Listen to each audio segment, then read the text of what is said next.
अस्सलाम वालेकुम viewers, welcome. आज हम एक न्यू वीडियो सीरीज़ स्टार्ट कर रहे हैं जो कि क्रिमिनोलॉजी पे बेस्ड होगी।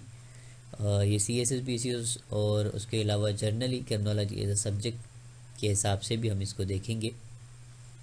आज का जो पहला हमारा टॉपिक है that is introduction to criminology. अब इस वीडियो में हम देखेंगे जो criminology as a field of study है और उसकी डेफिनेशन क्या है, उसकी नेचर क्या है और इसका स्कोप क्या है। अगर हम एज अ फील्ड इसको अडॉप्ट करते हैं या जब हम क्रिमिनोलॉजी पढ़ते हैं हमें क्या सीखने को मिलता है या इसकी जो नेचर है वो क्या है।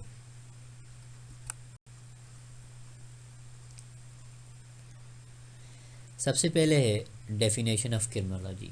अब डेफिनेशन ऑफ क्रिमिनोलॉजी को अगर हम देखें तो पहली डेफिनेशन है जो एडविन सुदरलैंड ने दी है, जिसको modern father of modern criminology कहा जाता है। He says the body of knowledge regarding crime is a social phenomena. It includes within its scope the process of making laws, breaking laws and of reacting towards breaking laws. पहली line कि ये एक body of knowledge है, एक field of study है जिसमें हम crime को एज अ सोशल फिनोमिना पढ़ते हैं, एक समाजी मसला पढ़ते हैं। It includes within its scope the process of making loss. एक तो इसके स्कोप में क्या है कि लॉ मेकिंग हम पढ़ते हैं, breaking law, breaking of laws, फिर जो लॉ ब्रेक होता है उसके बारे में पढ़ते, and of reacting towards the breaking loss.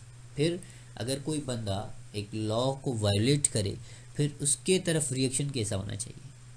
हम जिस तरह इस सब्जेक्ट को पढ़ते हैं क्रिमिनोलॉजी को, पूरे इस सब्जेक्ट में हमें ये बताया जाता है कि कौन से नॉर्म्स, वैल्यूज़ और जो कि रूल्स रेगुलेशंस हैं, फिर उनको अगर कोई बंदा वायलेट करे तो on the basis of the nature of the crime फिर उसकी तरफ उस तरह का रिएक्शन भी होता है। सो सिंपली जब हम क्रिमिनोलॉजी पढ़ते हैं अकॉर्डिंग टू एडविन सुदरलैंड, तो एक तो ये क्राइम के बारे में है कि ये क्राइम एक सोशल फिनोमिना है, उसके बारे में बताती है। दूसरा इसके स्कोप में ये है कि एक तो लॉ मेकिंग, फिर अगर लॉ ब्रेक हो जाता है तो उसकी तरफ रिएक्शन कौन सा होगा, दैट इज़ क्रिमिनोलॉजी। फिर वोल्फगैंग फुरकाटी एपेंड की डेफिनेशन है, criminology is the scientific knowledge about crime. एक सिंपल डेफिनेशन है कि क्रिमिनोलॉजी एक साइंटिफिक नॉलेज है क्राइम के बारे में। आप साइंटिफिकली क्राइम को अंडरस्टैंड करते हैं और उसकी नेचर को देखते हैं और अपना ओपिनियन देते हैं, सिर्फ कोई ना कोई रिएक्शन शो करते हैं।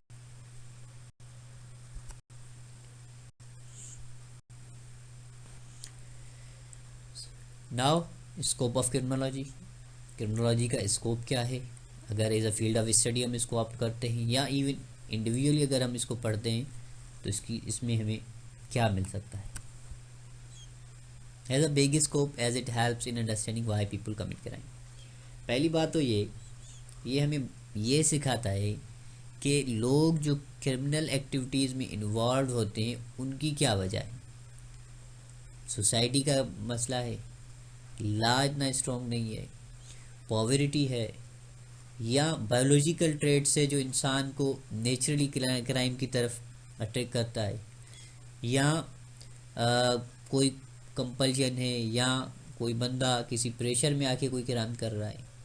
ये सिंपली हमें ये सिखाता ही है criminology as a field of study. जब हम इसको हम पढ़ते हैं तो हमें ये पूरी एक सीरीज़ टाइप समझाता है with different ideas from different sociological criminologist and other philosophers, जो बताते हैं कि क्राइम असल में होता क्यों है और पीपल करते किस वजह से। Highlights factors that motivate to criminal behaviour. फिर वो जो वजूहात हैं, वो जो फैक्टर्स हैं जो इंसान को मोटिवेट करते हैं क्रिमिनल बिहेवियर पे, वो सिंपली कोई स्टेट की तरफ से भी हो सकता है बिहेवियर, कोई इंडिविजुअल की वजह तरफ से भी हो सकता है, सोसाइटी भी इसमें रोल अदा कर सकती है। मुख्तलिफ चीज़ें होती हैं जो इंसान को मोटिवेट करती हैं क्राइम की तरफ। Number 3, helps in law making. Criminology आपकी लॉ मेकिंग में भी हेल्प आउट करती है। जितनी भी क्रिमिनोलॉजी से, चाहे सेज़ारे बेक्रिया हो, सेज़ारे लोम्ब्रोसो हो, एडविन सुदरलैंड हो, एमाइल डरखाइम हो, ये सिंपली इन्होंने लॉ पे काम किया, क्रिमिनोलॉजी पे काम किया और अपना एक लॉ मेकिंग का आइडिया दिया कि देख these are the certain parameters, अगर इस पे आप काम करें तो आप सी क्राइम को कंट्रोल कर सकते हैं। Gives ways to control crime, और सिंपली जैसे मैंने पहले ही बोला कि ये एक तरीक़ेकार भी देता है क्राइम को कंट्रोल करने के लिए।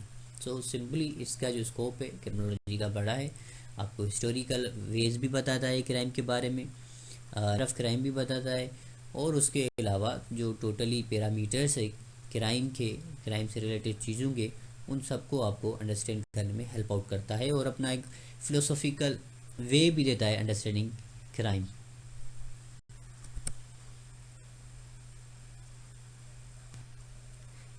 Multi disciplinary nature of criminology.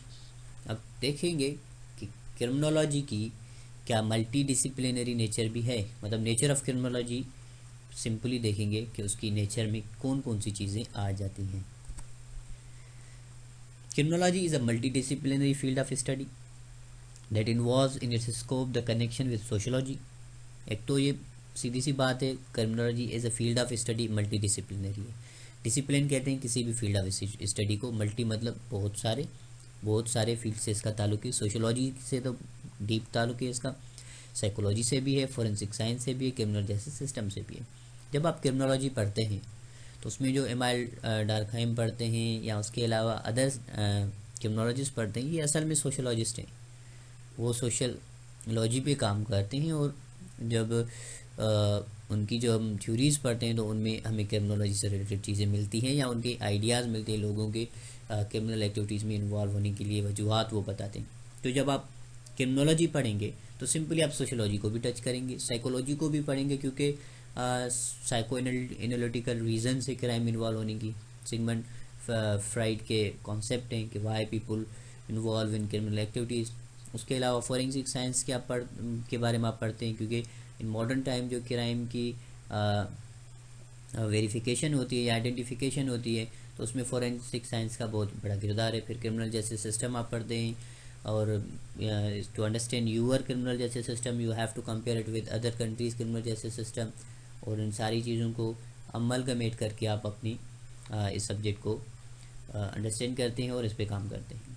इसकी फिर सब डिवीजन से एक पेनोलॉजी है, फिर बायो क्रिमिनोलॉजी है। पेनोलॉजी सिंपली इस क्रिमिनोलॉजी में ही आप पढ़ते हैं जिसमें आप प्रिजन्स के बारे में और प्रिजन सिस्टम के बारे में स्टडी करते हैं कि दुनिया में कितने टाइप के प्रिजन्स हैं। पोस्टल होते हैं जो बच्चों के लिए होते हैं, उसके अलावा हार्डकोर के लिए होते हैं। आपके पाकिस्तान में ही बहुत सारी कैटेगरीज है प्रिजन की, एक कैटेगरी डिफरेंटली वो according to the nature of crime और नेचर ऑफ पर्सन वो उसको उस तरह ट्रीट करते हैं। फिर बायो क्रिमिनोलॉजी जिसमें आप बायोलॉजिकल चीज़ों से हेल्प आउट लेते हैं, जिसमें आप एक इंसान की बायोलॉजिकल ट्रेड्स को देख के या उसके अलावा other related to biology things को लेके आप क्रिमिनोलॉजी में उसको स्टडी करते हैं। तो सिंपली ये भी एक मल्टी डिसिप्लिनरी फील्ड है। जब आप क्रिमिनोलॉजी पढ़ते हैं तो सिंपली उसमें आप क्रिमिनोलॉजी नहीं, उसके अलावा जो अदर सब्जेक्ट्स हैं, अदर फील्ड्स ऑफ स्टडी हैं, उनसे भी आप हेल्प लेते हैं।